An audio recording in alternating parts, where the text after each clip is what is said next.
I am on the campus of Cal Poly Humboldt, and I have been invited on a tour of a very interesting place, the Vertebrate Museum. Let's go check it out.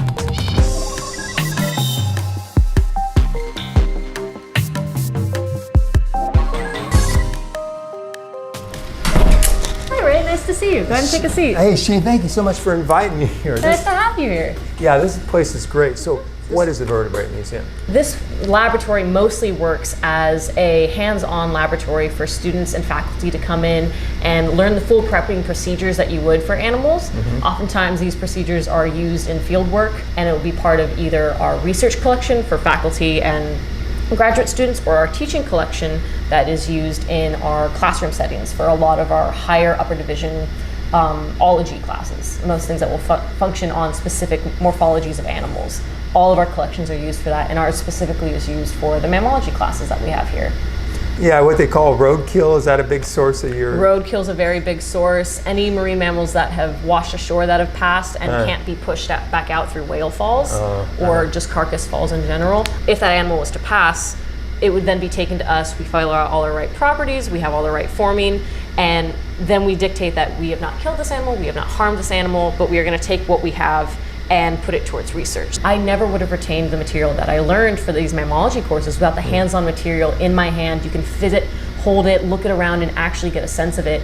And it breeds not only the sense of understanding about the material, but also a sense of appreciation for the animals that you're working with. It's hard to get that connection when you're just hearing about the animal, you're seeing pictures of it. So I see all these reconstructed skeletons everywhere, which are really fascinating. How do you do that?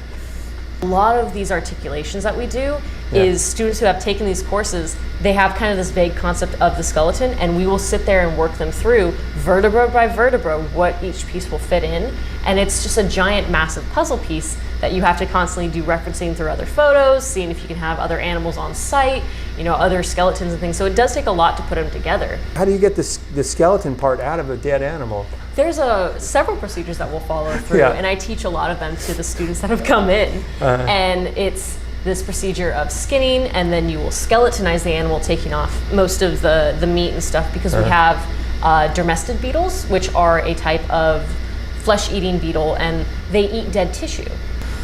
Okay, wait, let me make sure I got this right. You actually have a tank somewhere around here full of beetles that eat all the flesh off these? We have two tanks, actually. We have two separate colonies that we've been slowly working to standardize them in, and they work mostly as our cleaning mechanism. So we'll get most of the meat off of the animals, especially when they're really big. Okay, hold it. Can we go see those? Yes, absolutely. Oh, let's go see the beetle tanks. Perfect, right away.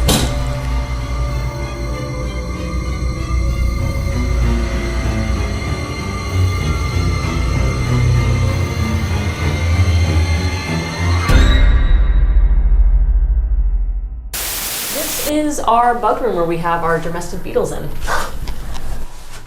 I can see the beetles crawling around in there. Yeah, they're really, really active when we put in new animals or we'll put in new specimens. And so these guys right now are chowing down on the tail of a dolphin. So I noticed this moisture trickling in. Why do you have that going on? So these guys are typically from tropical environments, so we want to emulate that environment as much as we can.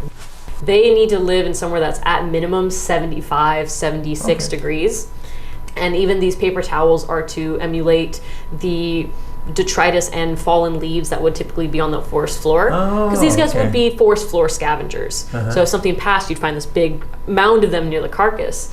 But it's oftentimes overgrown by foliage and things that way. So this is kind of to emulate that environment for them as much as we can. And they will go through their whole life cycle from larva to beetle to back down to larva again. I can see the larvae crawling around. Do the larvae also eat? They're the main eaters of this. Oh, really? Not the adults? The larvae are the main thing, because it's like caterpillars. They have to eat as much food as they can to make that transitional change into a beetle. So these guys are prolific eaters. They're the ones that will eat all the stuff through, and you'll find them oftentimes in the cartilage spaces between things. Because we love our bugs, when we take out the animals, I spend a long time in here pulling them out with tweezers. I will spend hours in here plucking out each little beetle to put it back in the tank. To put it back in, because we want to keep the colonies as thriving as we can, and especially on these bigger specimens. I've pulled out hundreds of these guys from one specimen. Do they bite you at all? No, no. That's why I always said this is not Indiana Jones. Like I won't stick my hand in here and come up with a bunch of bones and everything. Yeah. They're really, really good at just kind of doing their own thing. The animals we work with can be either really small or have really intricate parts that we can't get to. And so these guys clean them fantastically. And the stuff that comes out of there is perfectly clean. And we do our quick ammonia bath with them to clean off any extra just little bugs or germs or whatever, and they're good to go for the museum. These guys are exceptional, and they're the main reason we keep our museum as pristine as we do. Okay, so in your experience, what is one of the biggest things you put in there to be eaten up? We had to take this second piece out, and we had a small whale in here in several pieces.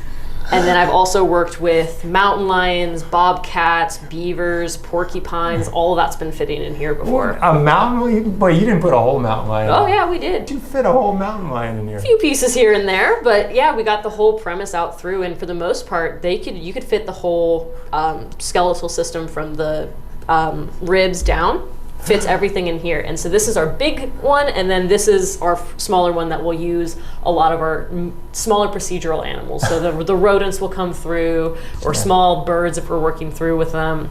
They'll go in here as well, but they're really, really fast at eating a lot of this stuff. Most of the time, within a week, the specimens that we put in can come back out completely clean. Wow, I have a whole new appreciation for beetles now. Beetles are a fun time. Yeah. We love our little beetles. They do so much for us, and they don't have to do much outside of just throwing carcasses in to feed them. Thank you so much for showing me around. Thank you for coming around. I have so much fun talking about this and showing other people all the outlets. I'm just very excited that other people are as interested in it as I am.